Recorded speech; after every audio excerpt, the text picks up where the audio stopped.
Welcome to Business Surgery Sessions. I am your host, Lauren Goldstein, aka the Biz Doctor. I work with business owners who are in the messy millions of success to help them have the freedom that they started their business for with the right teams and operations. And today we are in for a treat. This is actually our first installment of Business Surgery Sessions with Michelle Wintersteen. So thanks for being on and being our, shall we say, guinea pig for our first session. So tell us a little bit about you and your business and the symptoms that you're seeing in your business.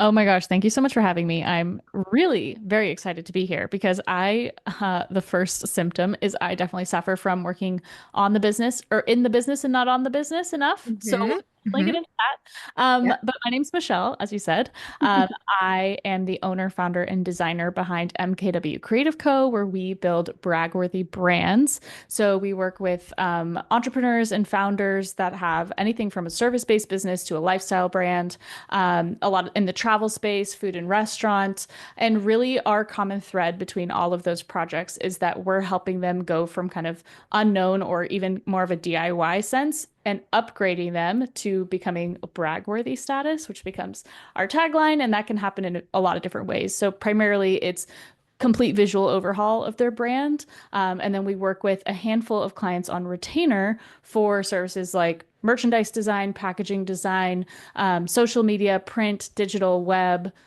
the whole thing, consulting, all of Oh, that. So it's actually year 11 of my business because I started as wow. a 20-year-old, and I was charging $15 an hour doing graphic design. And I was like, I'm making so much money because before that, my job was babysitting and I was making $12 an hour. So I felt like a bandit, like absolutely Thelma and Louising my way, like being like, oh my gosh, I can't believe people are paying money for this because in college my friends are like sitting hung over on the couch and I'm just like I'm gonna make some money and like open my laptop and got to work. Um, Hmm. After I graduated, continued to kind of learn, started networking, built my website, then went on like a 3-year digital nomad spree. So I was able to Ooh. bring my business with me and work from over 52 countries all over the world. Met a ton of entrepreneurs, did all this travel before COVID. So go figure. Because I really feel like I got to see things in a different world than this post Yeah. travel world. That kind of led me to January 2020. I was like fresh off a breakup. I was really like losing out on projects because I just didn't have capacity and I also didn't have like a high enough price point. So Hmm. I needed to raise my prices and I said, I'm going to focus on building a team. This is what I want. Is I really want a team. I want us all to be remote. And so I really focused on building the team and our business went bonkers that year. So 2020 was a huge banner year for us. 2021 was huge. 22 was huge. 23 was big. By the end of 2023, we quit a client that was kind of the kingpin of like 7 projects because he was a serial entrepreneur. And Ooh. so that left us in a big fat deficit on a retainer basis. But here I had just built this dream team and I was so passionate about everyone on my team, I didn't want to let them go. So I said, well, let's put all of your skills to the test. You now all work for marketing me. Problem is, Mm. it worked really well. The problem is, we then got so busy, and I felt so much pressure to backfill this hole that was left from letting go of this big client that I just decided to sacrifice myself as the founder and just overwork. And so I didn't sleep, I didn't work out, I didn't eat, I had no balance. Like I pushed myself to mental breakdown to the Hmm. so like, that's enough. We're not going to watch you do this to yourself. Like, close the computer and give us your phone. And that was a big wake up call because for what are we doing this for? You know? So then 2023, the rest of 2023 into 2024 was kind of my, okay, I need to have better work-life balance here. Otherwise, what's the point? And now I Yep. think I have the balance, but now we've kind of hit what I was describing to you before this is we've kind of hit a plateau in revenue and projects. And I'm scared of what's the difference between what we're doing now and like 2x, 3x, 5x what we're doing now Hmm. without having to sacrifice myself in the process. I love that. Also, full disclosure, guys, she hasn't actually told me a lot about what's going on with her business. Yeah. The cool part about this, which I'm a little nervous about, is I'm coming into this blind. She's going to give me a little more symptoms and ask some questions, give my diagnosis and her prescription for change. Um, and then we're going to do a follow-up. however many days, weeks, months later with an update. So, okay, so what I'm hearing is we have plateaued and you're not willing to give up your white space, which is so, I hear this all the time because let's be honest, we started businesses for freedom, not to have a job disguised as a business. So tell me a little bit about what is going on in the business from like an operational standpoint. Are you having enough time, not enough time? Like what's going on operationally? I mean, like most freelancer service-based businesses, there's always kind of that, or maybe not always, there's at least colloquially the feeling of feast or famine, of Hmm. being a little bit subject to the market, subject to people's marketing budgets. We have crazy busy seasons like we're having right now, and we have sometimes crazy dead seasons like we did in January and February of 2025, fresh off an election where people were really nervous to invest in marketing and they were nervous Okay. about their margins and tariffs and all these things. And these are all very real consequences for the clients that we work with. Right. So I think the other kind of pickle we've gotten ourselves in is we're now working on bigger projects with bigger budgets, and bigger projects with bigger budgets don't often want you to like share all the details of that project on social media, but that's how I get a lot of my work. So that's definitely a little bit sticky. But our breakdown right now is that my goal is that our retainer clients cover the costs of the business and then some. So that's going to always kind of be running in the background, which leaves it anything that's on a branding perspective. So like a big project based scope of work that ends up pure profit, quote unquote, right? Is like to Mhm. get to the place where those kind of hallmark projects are helping to then put us like way into the green on our balance sheet. So there's that kind of in the mix. As far as my time, I feel like I've implemented much better boundaries around my work, and the boundaries force me also to work smarter and not harder and not Mm. try to do other people's jobs on top of them, which was a really hard lesson to learn, especially Yeah. in slow season, because I definitely got my team called me out on that one, justifiably so, like stop doing our Yeah. job. Like, oh, sorry. Whoops. But I suffer from the when I'm in a busy season, I don't leave that day or time chunk aside to be looking forward. I just kind of get in the weeds and I'm like, and then like we've cleared the weeds and I'm like, oh shit, I gotta market myself again. Like it's that kind of flux and flow. Got it. Okay. That gave me a lot of good context. So, in terms of the vision for your business, let's start there because I know you want to grow. You feel like you've hit a plateau, but in terms of your vision, you don't have to give exact numbers where you are, but Sure. where do you want to go and what's the timeline that you're looking for? I let's think. So the timeline I'm looking for and kind of my biggest vision from like a feel good hoorah standpoint, and I do this with my clients all the time, so it's fun to be in the other side of the chair, Mhm. is to really build a business that I could step away from and still derive a salary from, like or derive Okay. an income from. And I'm 32, and I think I eventually want to be married and have kids, but who knows? Okay. And if that's to happen, I would love for the business to be able to run pseudo without me, like to build a brand and build a team and build a process that allows that to run that where I'm not the kingpin. I think this is the biggest problem that we're running into right now is like I'm the bottleneck on a lot of decision making. So the vision would be to kind of alleviate that and put smart, capable, wonderful people in place, which we have, and really letting them grow. And then I think the vision as well is to continue to be, and I'm in a place right now, I feel very lucky for that, of starting to feel this way.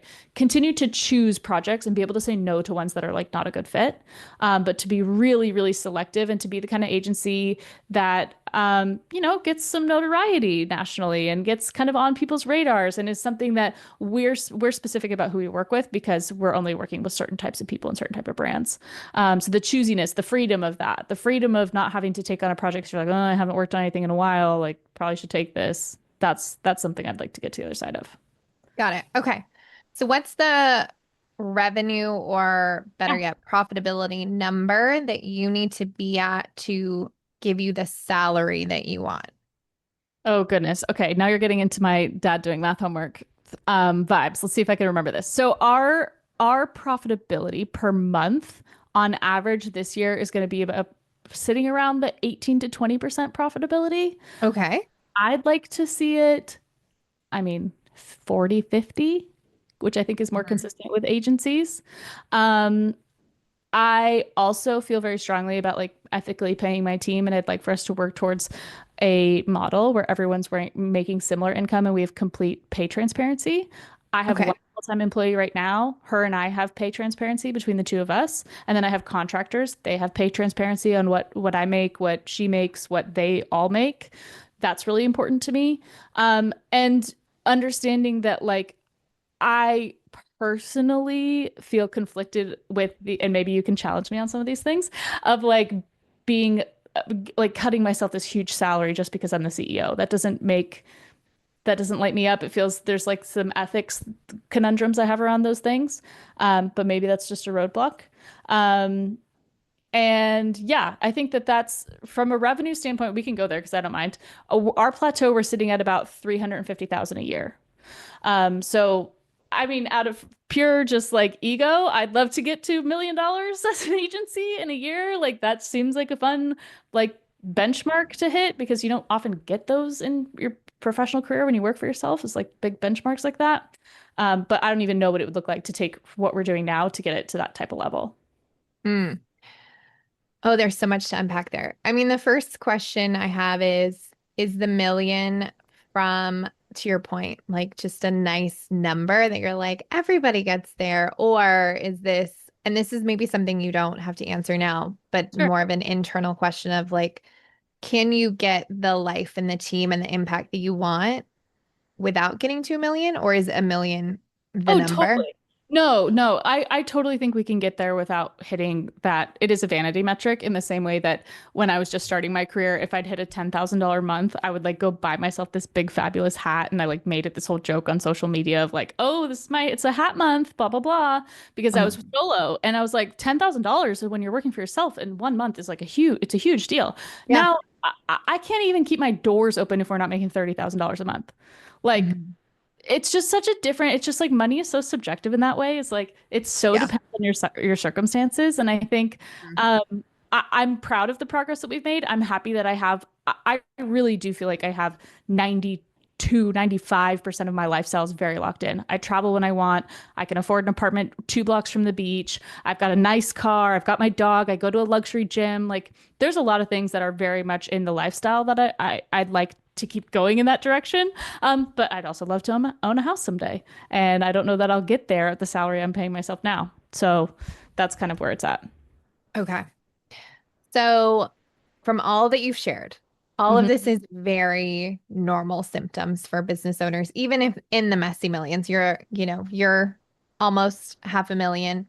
So you're less than my typical client, but you're still having some of the same symptoms.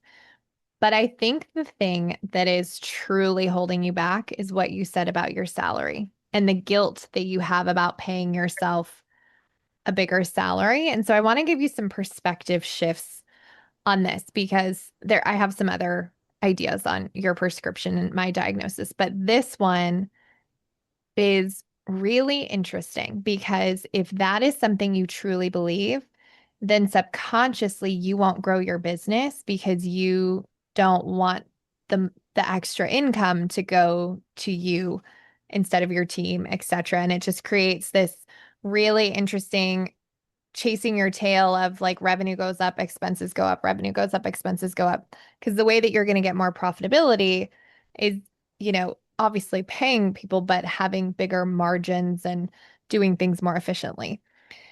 So the perspective shift I want to give you is I don't know, maybe you've heard me tell this analogy before about this manufacturing plant going down and calling an expert in to come fix the assembly line. Have you heard this?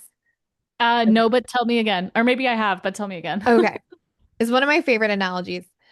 So this manufacturing plant's assembly line goes down. The foreman calls this guy who's an expert in their assembly line. He comes in, he looks around for maybe like 5 minutes, gets the hammer out of his toolbox, hits it, and the thing springs to life. And he writes out his invoice and gives it to the foreman. And the foreman looks at it and goes, $10,000. Are you kidding me? You were here for 5 minutes. And so he goes, I'm going to need this itemized. So the expert takes it back, scratches out the $10,000, writes, um, hitting the assembly line, $1. Knowing where to hit the assembly line, $9,999. And I think that as women business owners, sometimes we feel really guilty saying, I want this salary, or I want this business, or I want this success, because we do want, to lift those up around us. And I think the thing for you to remember is you've been doing this for 11 years. The business has been on your back for 11 years. Like, you've sacrificed things so that your team can be employed, that they can pay their family. Like, all the risk is on you. Hmm. You have a tremendous amount of institutional knowledge that they need to do their job, which hopefully you've gotten out of your brain so they can do it when you're not there. But um, I think it's really important to recognize the shift that has to happen to truly go from operator to owner, of it's not your time for money, it's your expertise that is the most valuable. And I think sometimes agency owners have a little bit of a hard time going from like the billable rate to the value that you create. Hmm. I didn't mean to rhyme, but that was great.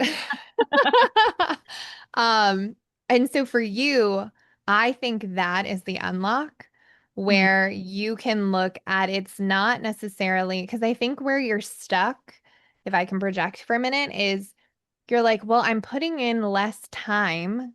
So Hmm. how can I make more money? When in Hmm.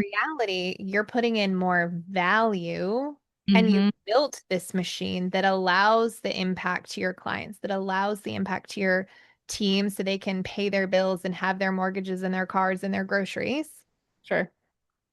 And this is one of the single biggest pieces that I work with my clients in advisory.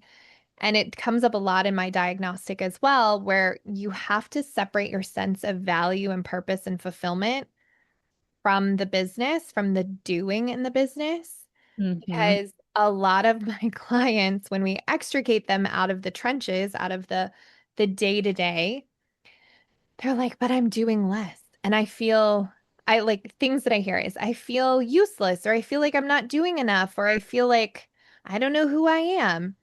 And so for you, if you truly want a business that runs without you, you have to start seeing your value differently, because right now you're still the expert of the experts.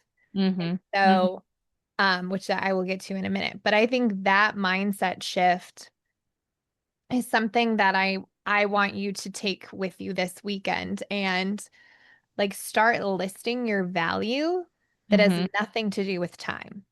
Hmm. Like, Hmm. what is the expertise that you give to your clients, to your team, etc.? And remember that as a business owner, all the risk is on us. Also, all the reward is on us. Like, yes, it's our team, but like, we're creating businesses to support people, to make an impact, etc. Why shouldn't you have your cake and eat it too? True, true. I mean, no, this makes perfect sense. I mean, I was complaining to my sister this week about how I on Tuesday I had 7 back-to-back client calls, including 2 strategy sessions, which was a lot. And I Yeah. told her that it's hard for me to switch gears. So I usually stack my calls on Tuesdays because I'm in the same mode. But then you get to the end of Tuesday, and because I'm a designer, like I have a skill, right? Like I have a very translatable skill, and I love design. Like I actually really like doing the design myself for this bigger for branding, right? Like the logo design, the thing. I like doing the thing that when I'm on calls, I'm like, I feel like I haven't worked all day because my brain has only thought to that like the doing the design work is the work and not the Yeah. talking to people is the work. Because I also went out to client site visits, which is something I've started doing more recently. And I'm out in Milwaukee for 3 days and I signed us 4 clients. And that was like 20 grand of revenue just from being in person with the connection that I had and spouting off ideas over lunch, over happy hour, over coffee. And I'm like, okay, this is I feel there's like a shift percolating, but I think you've definitely verbalized why that is. Like it's because it is that exchange of like time and skill for money that's like a hard mindset to it's a hard nut to crack. It is. I think you're Like that though will be your breakthrough. So go back to when you were traveling and you made $20,000 just for talking, and like voice note to yourself what that felt like, because I think the other thing that I'm seeing that will be a huge breakthrough for you is you don't have to stop doing what you're doing. You would just have to stop doing what you're doing in the way that you're doing it. Right. So, my suggestion, if I were consulting you, is that you can still do that, but you get to be the like uber high ticket. If they want you to design, if they want you to do that, then you're, $40,000 versus your team can do it and it's still going to be great and it's overseen by you, like approved by you versus created by you. And Hmm. that will be a huge line of demarcation and also protect your boundaries, but also give you an even bigger added benefit. Because that's like a lot of agencies, especially with experts like you, that's really where they start having that profit start growing, is Hmm. when you start saying it stops being, and this is hard, it stops being about you and your expertise. Hmm. But most people come to you because they want to work with you. And so you're Hmm. going to have to train people that they get to work with the MK team. And we're there. I mean, I think we're there even in my branding presentations. Even if I've designed the thing, I say, here's what my team and I came up with, because it is that subtle shifted language of like, this is a team. This is why you're working with our team. This is why you're talking to our team. So the language is there, but I like what you said about like putting my work at a premium. And then we've dabbled a little bit in having my full-time employee who's a designer start doing branding projects. And then when we got slow, it was like the first thing I was like, no, no, I want to do that. But I wanted to, and so I took it back. And I know in the back of my mind that maybe she's like, I wish she'd let me try again with the branding.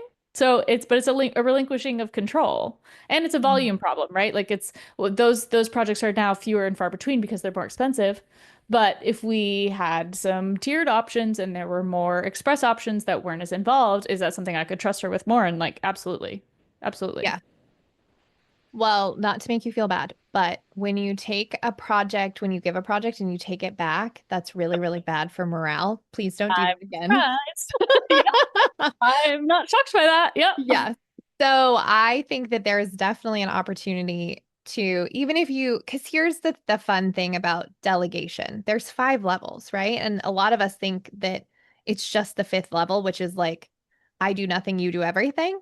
Sure. But it could be that your team does 80%, you do 20%, your team does 90%, you do 10%. Like Hmm. you have to find, and this is where my other diagnosis is, you have to, or you get to rather, you get to figure out what the lines of demarcation are where someone can make a decision without you. Yeah. And that will change a lot because you can say, hey, team, I don't really need to know much about any of this if it's below this. If it's above this, then I need XYZ. If it's above this, then this happens. Like if you can set your expectation around decision making, then that's going to actually empower your team to have more critical thinking, more decision making, and probably think of things that you hadn't thought of. Because I think the other part that I'm hearing beside, the mindset shift, that's going to be huge, the decision making, is really looking at like what kind of services you want to continue to have in your service offerings and what's going to create the most amount of leverage, because you are bespoke Hmm. and there's certain things that you can probably wash, rinse, repeat, and then do bespoke on top. Hmm. So I think if you went to your team and you were like, "Hey team, my goal for next year," or I mean, who knows? You could do the last quarter is to generate $50,000 in new revenue. What kind of ideas do you have? What am I not seeing? Yeah. Um, I think that will be really helpful for you just to see what your team's seeing that you're not seeing. Yeah, that's a great suggestion. I think that's also what we're missing. I think in the height of back to kind of like the culture moment of it all, in the height of having that like really juicy retainer client, we got to go on this like team retreat to one of the properties that they owned, and we had this like we did our big photo video shoot, had such great like bonding, great ideas, and that was like definitely peak of the company culture. Then I think because that client went away and then people were scared that their jobs were going to go away, there has been kind of a little bit of a scramble energy. And then I was had like full mental breakdown, so I wasn't being a good leader in that either. But I Fair. think we're still kind of on the rebound or the catch up from that of like I feel that our team feels more disjointed now. Everyone, granted, is remote. And two, three of my contractors have outside jobs. They either have full-time salaries or they have other jobs. So they're not available. They're not on the calls with the client. They catch the replay. But because I don't get those touch points with them to talk about what they would do for the strategy, they're waiting for me to tell them what to do. And then they're executing, which is great. But I want to kind of coax them more, and maybe you could advise me if this is a good idea or not, into being a little bit more visionary with their work and a little less integrator so that I'm not the only visionary of each project if they're the one working in the project day to day. But I'm struggling with how to do that. And I don't know if that's just like the plight of having a bunch of independent contractors and not full-time employees or not. Well, uh, obviously, I'm not an attorney. I am not a financial advisor. I'm not an employment expert. Like, I do not work for, the Texas Workforce Commission. So, obviously, with contractors, you have to be careful about treating them as employees. I cannot, Mhm. really advise you publicly about that. Obviously, you need to look and see are they categorized correctly. Sure. Um, that being said, I you can have full-time people, but I also think you can get a lot done with part-time employees just as much as full-time employees if Right. you allow them to work efficiently. Yeah. And so to answer your question, it is hard with contractors because they're not technically tied to the business, so you can't hold them accountable in the same way, and they don't have the same I mean some do, but most don't have the same tether to the business that they would if they were an employee because obviously they could be temporary. Right. So I think the question that you need to ask back to your vision is what, if you could have it all your way, what does the business look like that you're allowing to run without you? Like who's your heir apparent?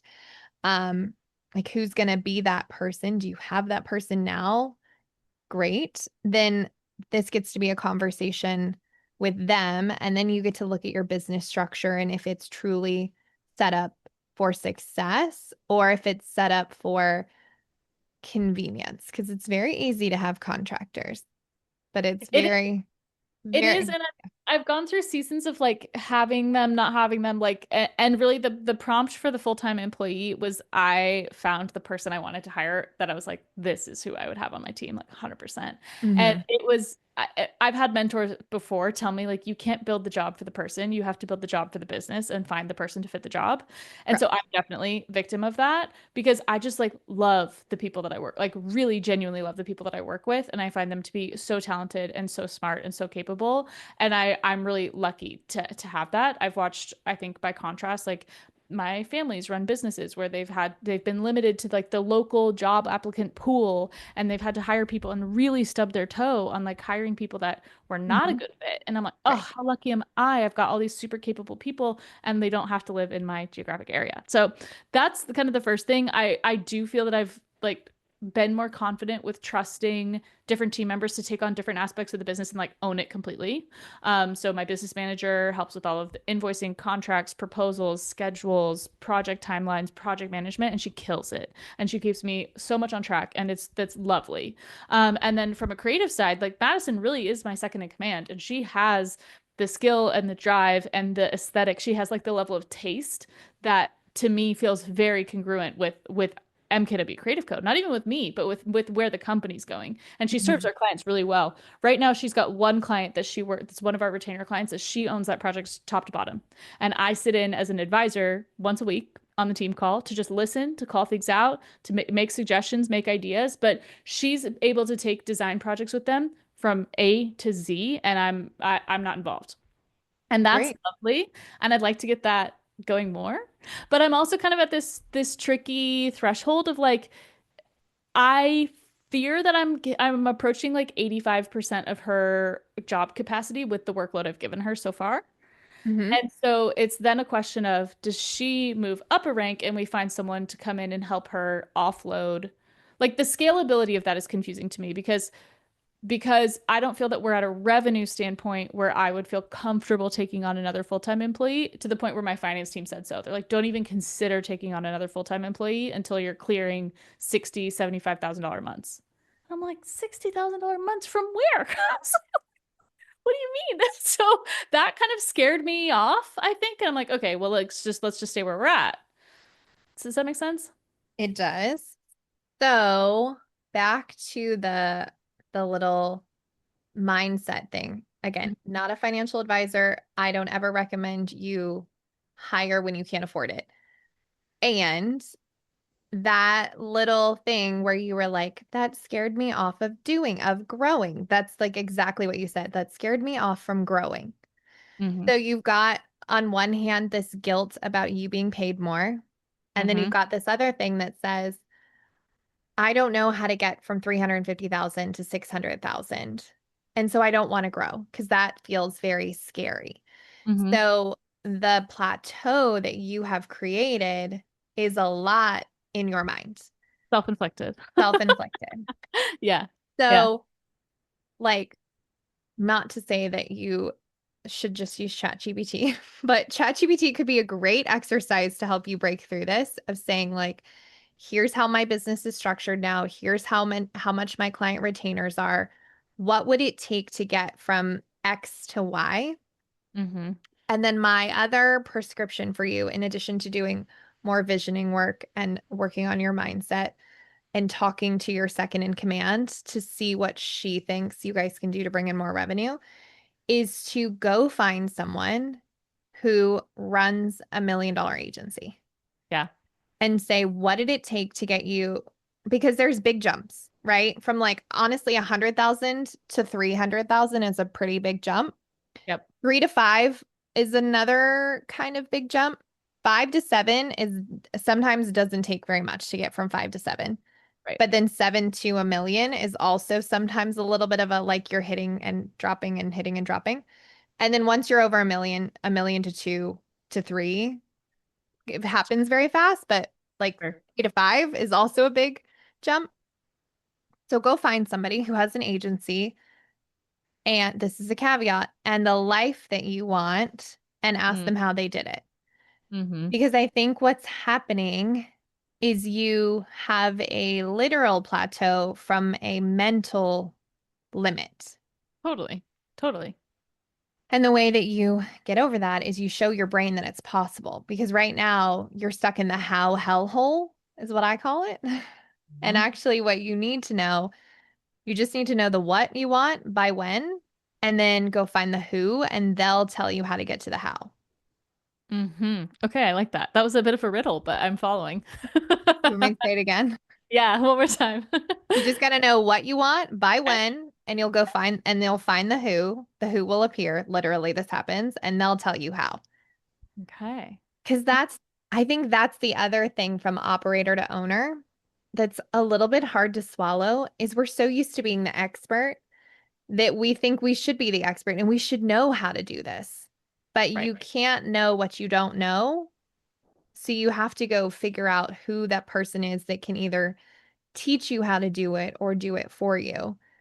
Because this is like the critical moment where you get to be humbly, and this happened to me too, humbly the least intelligent person in the room. Like Right. you should surround yourself with people who know far more about things than you do. Of So that course. would be my prescription for you. I love that. That's super helpful. Yeah, I think you're right. I think it's nailing down the vision, then figuring out the person, like, okay, and this person exists in my networks already. I know that. I know clients that are at that level. I know, friends who work for businesses that are at that level. So it's not like it's so elusive, but I think it's just coming out and asking the questions and starting to get that help from a mentorship perspective that I'm like eager. I'm like hungry for it now. I'm curious. Yeah. Yeah. And you gotta You got to have like some conversations with yourself that it's safe and it's okay for you to have more money than the people that work for you. Yeah. Yeah. Like that's okay. Yeah. You sure? I'm positive. Because Yeah. here's the thing, like if you're still feeling guilty about this, Hmm. which you shouldn't, but maybe you need a little baby step. What you can do is you can change your team's comp structure so they have technically unlimited earning potential. So like Okay. let's say your team wants to earn more money, great. They get to help you with income producing activities. Like if they bring in a new client, they get a chunk of it. Cool. Like things like that because part of what I think you illustrated really well on your trip is you can talk to somebody for an hour and generate $20,000. That's why you get paid so much money. Mm-hmm. Mm-hmm. If they can do that, then they can have more money too.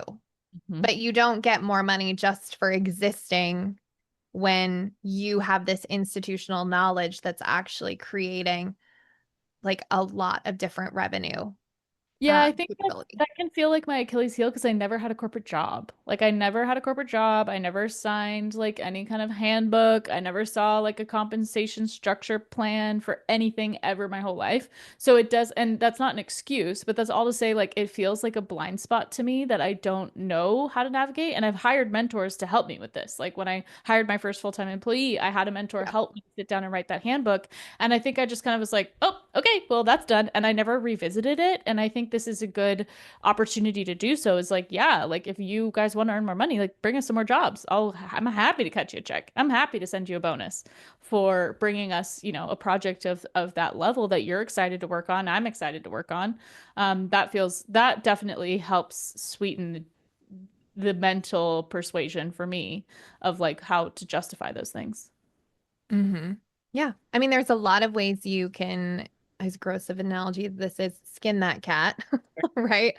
Like you just have to get creative and you also have to figure out how your team's motivated, right? Some people aren't actually motivated by money and they like once they have enough to do whatever they want to do, they like need other things. So, Maslow's hierarchy of needs. So figure out how your team's motivated, how they're viewing success, because maybe they don't care and they're like, no, I feel fairly compensated. And sure, who doesn't want more money? But like, I'd much rather have XYZ, more Sure. PTO or And that's where it came recognition. to with with my full-time employee was in lieu of like a bonus or a salary raise, we did the whole healthcare thing last year because she was turning 26. And so Yeah. she got full healthcare benefits, a kick-ass plan because that's really important to me. And I wanted that plan obviously for myself too.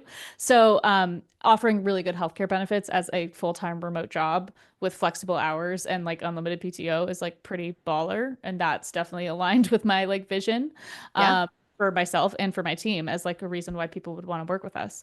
Yeah. Um, so yeah, that makes sense. And then the bonuses for bringing projects, but anything else come to mind as like a little cherry on top of like ways to kind of satisfy needs that aren't the financial needs in that way? Mm, I don't know off the top of my head. Like it really depends on who your people are because Sure. everybody's motivated differently. Some are carrots, some are sticks, are internal, some are external. Like it's really a question. And it's so funny. I think this is such a silly, simple answer, but sometimes getting out of the how hellhole, say that 5 times fast, comes down to just talking to your team and asking them what they want. Like Yeah. sometimes we try and read their minds and we should just be like, hey, what's causing friction and frustration in your role? What would make you feel more successful? What do you think we could do to like increase client delivery satisfaction and revenue? Like you'd be amazed what they're like, "Oh my God, I'm so glad you finally asked me this question." Mm-hmm, mm-hmm, mm-hmm. Yeah, Okay. Food for thought.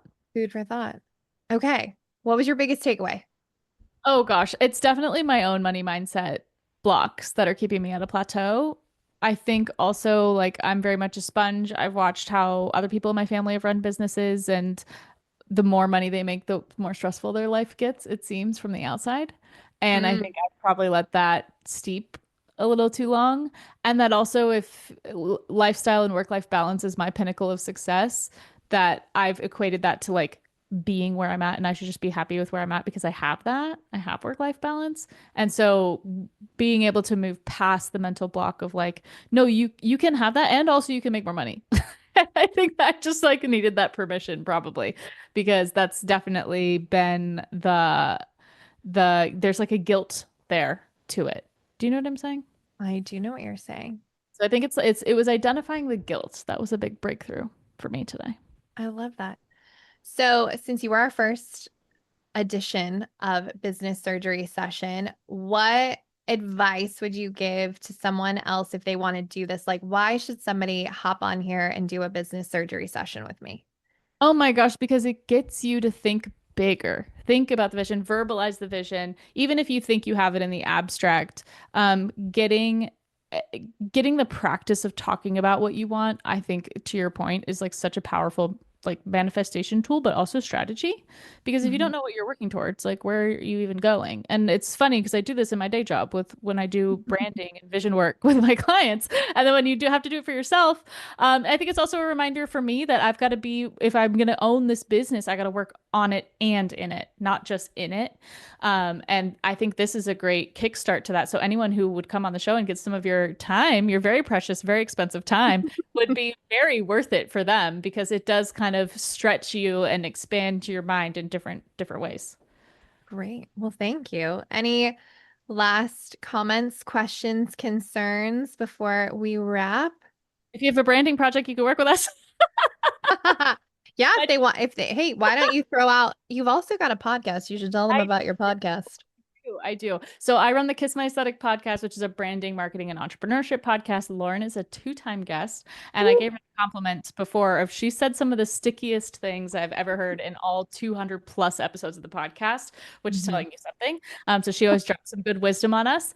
And then yeah, we do branding, rebranding, event design, merchandise, social media marketing, print, just anything that's visual. We love to put our fingerprints on it. So if that sounds like something you're a department that you're needing help with, you can find us at mkwcreative.co, mkwcreative.co on all social platforms.